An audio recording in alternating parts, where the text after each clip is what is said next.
Hey y'all, I made this La Palma video a month ago, and this tornado video about 3 weeks ago. In this video I covered just a few acts of the weather that has been going on recently. So here we go.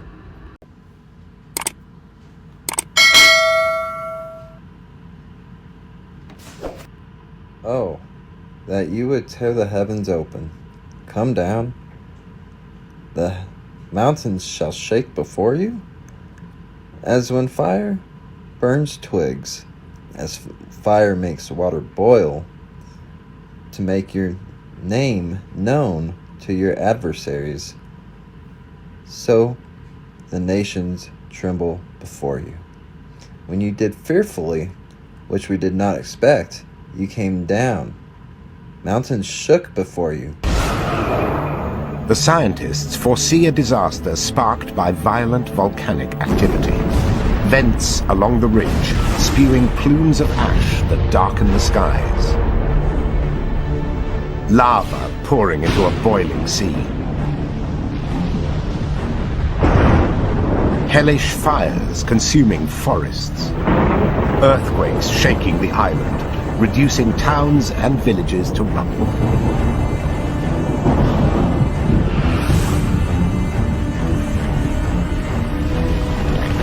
Followed by the final fracture of a massive shard of 500 cubic kilometers of rock, plunging into the sea, sparking a mountainous wave almost a kilometer high. Northern Africa would be hit within an hour, then Southern Europe. The Caribbean islands and the entire eastern seaboards of North and South America would be doomed. The mountains flowed at the presence of Yahweh. This Sinai at the presence of Yahweh, the Elohim of Israel.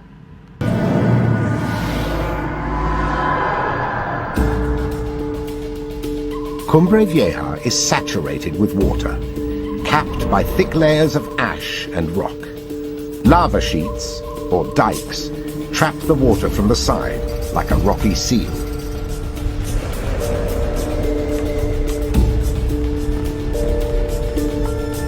If this water becomes heated, it could spark a catastrophe. These dikes within the volcano are trapping water between them. Then another eruption occurs, more magma is coming up through. The magma in the new dike is very hot, 2000 Fahrenheit. So it heats the water. If the water was able to escape, it would just flash to steam. But of course it's trapped between the dikes.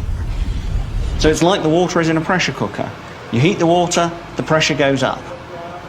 And it's that extra pressure pushing on the rocks to either side that we think is going to be the cause of the flank of the volcano eventually collapsing in some future eruption. Very porous material, there's lots of water in there, and so when the dike comes in, heats it up, there's a big pressurization. Pressurized water could be the catalyst for the landslip that creates a mega tsunami. And La Palma's ancient Cumbre Vieja volcano may be already on the move. La Palma is an open, sprawling record of dramatic geological change. Jagged peaks and giant holes have been blown into existence by extreme volcanic violence.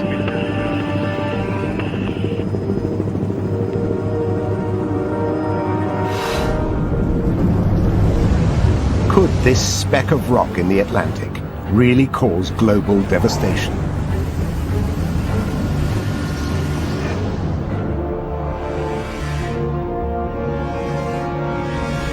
Those who are convinced that it's just a matter of time say it's part of a process that began long ago. La Palma was once dominated by another volcano, Cumbre Nueva. It erupted more than 500,000 years ago, changing the face of the island.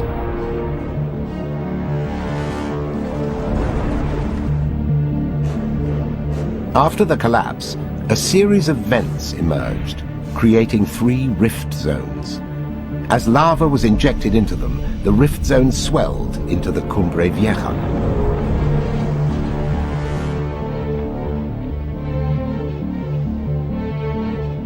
Critically, the western flank formed over rubble, the remains of the ancient Cumbre Nueva volcano. It makes the western flank inherently unstable. Over time, the series of vents on either side of the volcano have become inactive, apart from one simmering strip running north-south along the ridgeline. It's the only outlet for a future eruption, and that could tear the island apart. It's an ominous pattern that can be seen time and again in the geological record, a pattern that precedes an eruption and collapse. Evidence in the field points to a threat. In a future eruption, Cumbre Vieja could fail catastrophically, sending the western flank plunging into the sea. Earthquake-generated events, like Sumatra in 2004, typically produce a series of separate waves spanning great distances. These long wavelength events can travel thousands of kilometers and still conserve their destructive energy.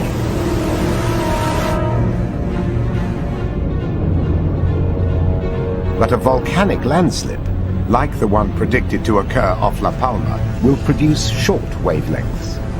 It's thought that these waves will spread out and lose their destructive power as they cross the Atlantic. The doomsday scenario raises a profound question. What, if anything, can we do in the face of a La Palma-like catastrophe?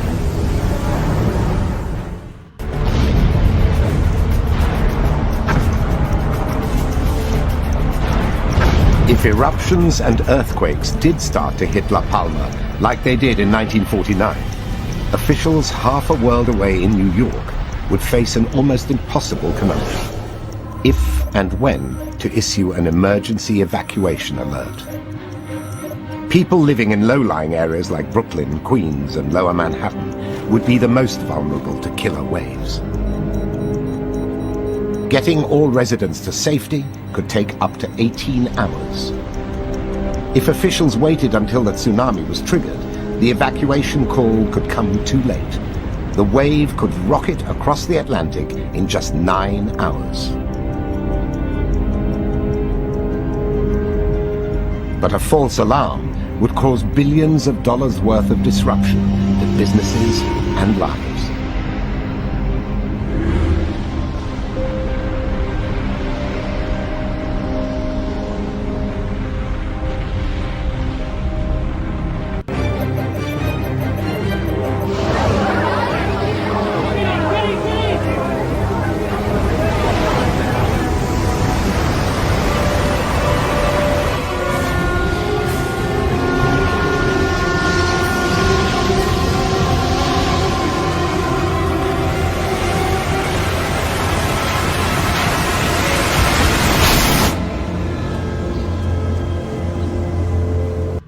And you came near and stood at the foot of the mountain, and the mountain burned with fire to the heart of the heavens, darkness, cloud, and thick gloom. Deuteronomy 4:11. The experts convinced that Cumbre Vieja will erupt, fragment, and collapse are calling for greater monitoring of the active vents that line the far spine of this volcanic outcrop in the Atlantic. They say there's no need for panic, but also no room for complacency. The key question, of course, is when is this collapse going to happen? When is this giant tsunami that we're predicting going to strike all around the North Atlantic? And we just don't know the answer to that. There's going to be a real need to closely monitor the volcano during its future eruptions. So the current status. Where are we now? Well, let's take a look. Ongoing volcanic eruption on one of Spain's Canary Islands could simply be a warning sign of far worse to come. Here's what you need to know. As the La Palma volcano shows no sign of stopping its eruption, there is a possibility it could cause a mega tsunami, according to a 2001 study in the Geophysical Research Letters Journal. The study outlined how cracks below the surface of the volcano, exacerbated by an eruption, could cause between 150 to 500 cubic kilometers of rock to slide into the ocean at 100 meters per second. The New Zealand Herald outlines how the huge force that landslide generated could create massive waves up to 900 meters high that could eventually hit the coast of the Americas at heights of up to 25 meters, with a tsunami reaching Florida around 9 hours after the initial collapse. Subsequent studies have played down the risk of this kind of disaster occurring for a number of reasons, informed by new models created after the 2004 Boxing Day tsunami. It has been argued that any collapse of the ridge would not occur with the force described in the original study, with one explanation for that being that it is likely any collapse would happen in stages. Most do, however, agree that any collapse would prove devastating for the Canary Islands around La Palma at the very least. And either way, it fits neatly within the sentiment from a separate, more recent study, which published in the Nature Communications journal, says that massive volcanic supereruptions really shouldn't be the focus of our attention, because it's much more likely that smaller eruptions will destroy us all first. The point is about being realistic. Researchers say that while eruptions from supervolcanoes happen at intervals of hundreds of thousands of years, lower magnitude eruptions, rated between 3 and 6 on the Volcanic Explosivity Index, occur far more regularly and still have the potential to cause mass disruption if they occur in one of 7 key pinch points. Citing the infamous 2010 eruption in Iceland, which grounded flights across Europe and lost the global economy $5 billion, the research points out that a significant portion of critical infrastructure is located near lower magnitude volcanic centers. Near those centers, ash clouds, volcanic gases, landslides, mud flows, earthquakes, and tsunamis could cause massive disruption by snapping undersea cables, destroying crops, damaging power plants, electric grids and pipelines, and blocking maritime passages. In a future scenario where these lower magnitude eruptions interact with key societal vulnerabilities, they could cascade us toward catastrophe if international communications networks, global supply chains, and financial systems were disrupted. In some regions, an eruption could even result in civil unrest and see governments fall. The 7 pinch points listed in the report are the northwestern United States, Taiwan, the Chinese-North Korean border, the Luzon Strait, the Strait of Malacca, the Mediterranean, and the North Atlantic. In one compelling case study, it says that an eruption in the northwest United States involving either Mount Rainier, Glacier Peak, or Mount Baker, which would rank at around 6 on the Volcanic Explosivity Index, would likely cause mud flows and ash clouds near Seattle. The result of those would be that activity at airports and seaports nearby, which constitute 2.5% of the U.S.'s total traffic, would be forced to stop. From there, estimated losses would reach $7.63 billion of global GDP over a 5-year period, according to the study. Other nightmare scenarios conjured by the study include devastation to tech industries near Taipei, where much of the world's computer chip manufacturing is based, or damage to undersea cables in the Mediterranean. It also focuses on restricted shipping access through the Suez Canal, the Indonesian archipelago, and the Luzon Strait, plus disruptions to aerial traffic between London and New York. The authors of the study emphasize that their point is not to scare people.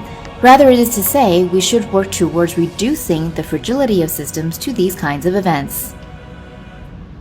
A melting Alaskan glacier may set off a landslide and trigger a tsunami in Prince William Sound, according to a public letter by climate scientists and geologists at institutions including the University of Alaska, the Ohio State University, and the University of British Columbia. This event could happen as soon as next year and no later than 20 years from now, they say. The researchers say the Barry Glacier's retreat inland could send its scarp tumbling down the Barry Arm. A complete failure of the scarp will cause a destructive tsunami to crash down Barry Arm and Harriman Fjord, while partially endangering Port Wells. If the scarp fails completely, it would raise waves as high as 1,000 feet, which would threaten fishing boats and the hundreds of fishermen and tourists who frequent the region. Even locations far from the Barry Glacier may experience 30-foot tall waves. According to the letter, climate change is melting Barry Glacier, and the retreating ice has left a swath of the cliff unsupported by its mass. The loose scarp then entered into a slow-motion landslide that is now showing signs of speeding up. A deadly tsunami struck coastal towns on the islands of Sumatra and Java, Indonesia, on Saturday. The tsunami was caused by an eruption from Anak Krakatau, a volcanic island that sits in the Pacific Ring of Fire in the Sunda Strait.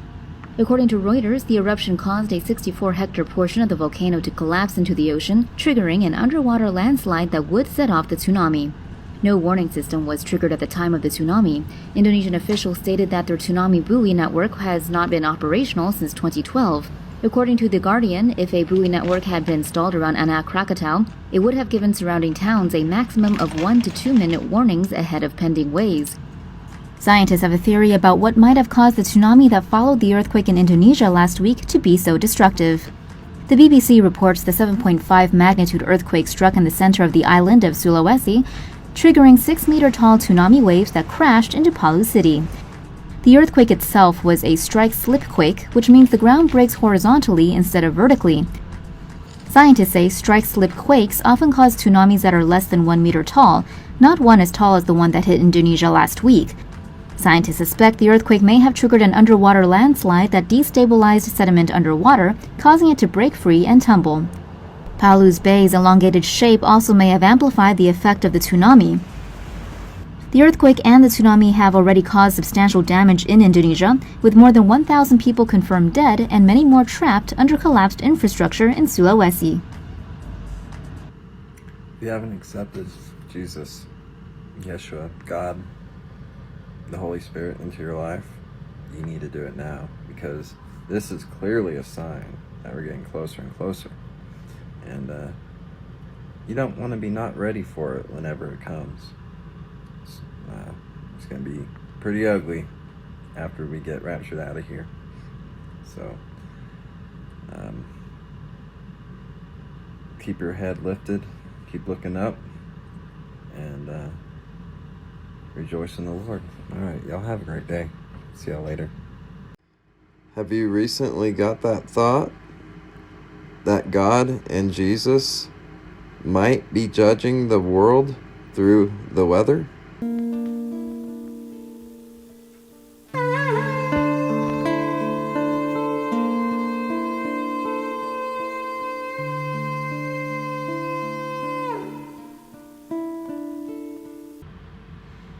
Thus said Yahweh of hosts, see, evil is going forth from nation to nation, and a great whirlwind is raised up from the farthest parts of the earth. Jeremiah 25:32. Tornado in Cordoba.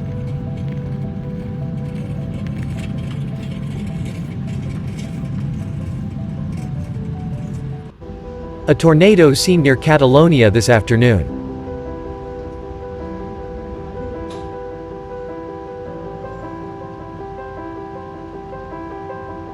And I looked and saw a whirlwind coming out of the north, a great cloud with fire flashing itself, and brightness was all around it.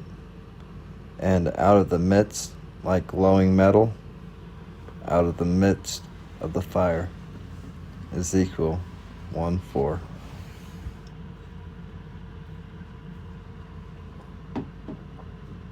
Turn now to the severe weather striking the hard-hit Gulf Coast, leaving a trail of destruction and on the move right now. At least 9 reported tornadoes tore through Texas, Mississippi, and hard-hit Louisiana. Rob Marciano is tracking it all. Good morning, Rob.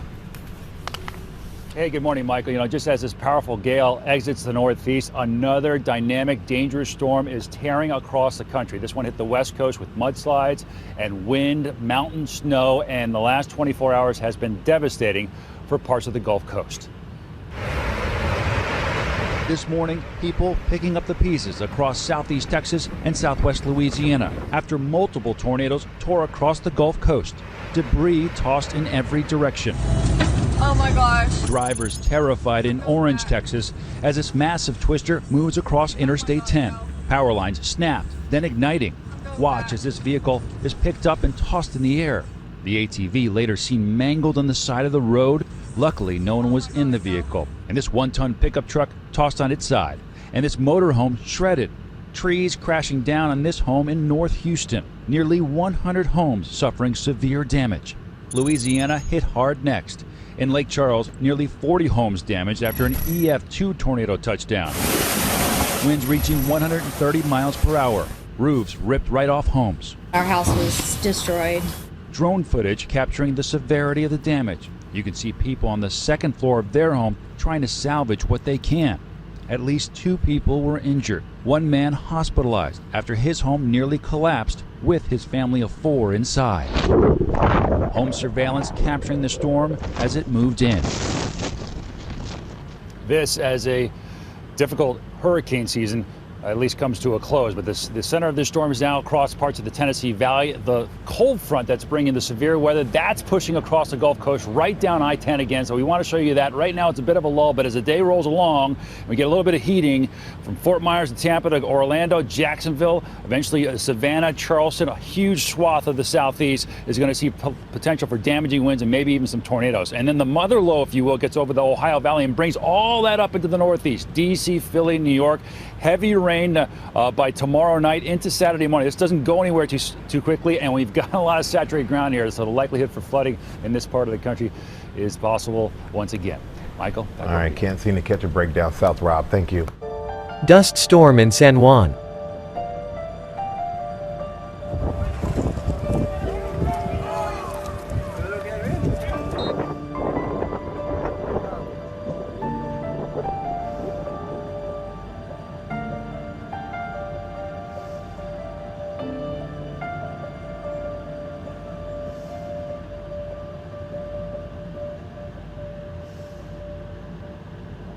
Job 27, verses 21 through 23. The east wind takes him away, and he is gone, for it sweeps him from his place, and it hurls itself against him and does not spare. He swiftly flees from its power. It claps its hands at him, and it hisses him out of his place. Winds hitting Istanbul in Turkey on November the 29th, 2021.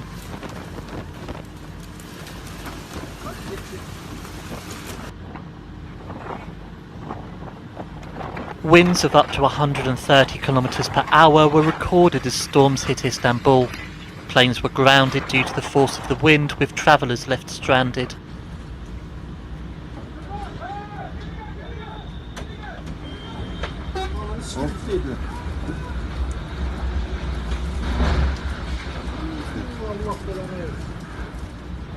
Roofs were ripped off of buildings and wooden structures were torn down.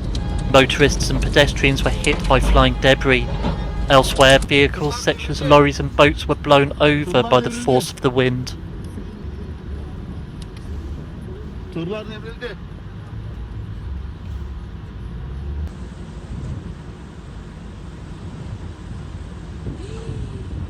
This storm continues an extended period of bad weather in the Mediterranean region, with storms and floods hitting southern Europe and northern Africa throughout November.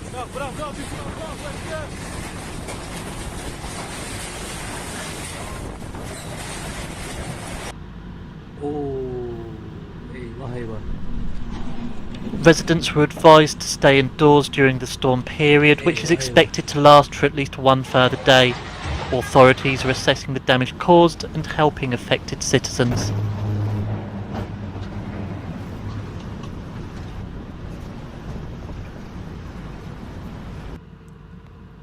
Y'all, it's becoming pretty clear.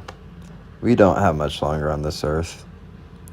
Today is a really good time to accept Jesus as your Lord and Savior, to believe and accept the love of the Holy Three, the Father, the Son, and the Holy Spirit.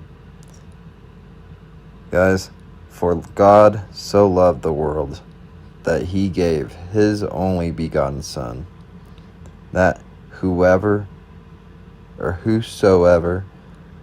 believeth in him should not perish, but have everlasting life.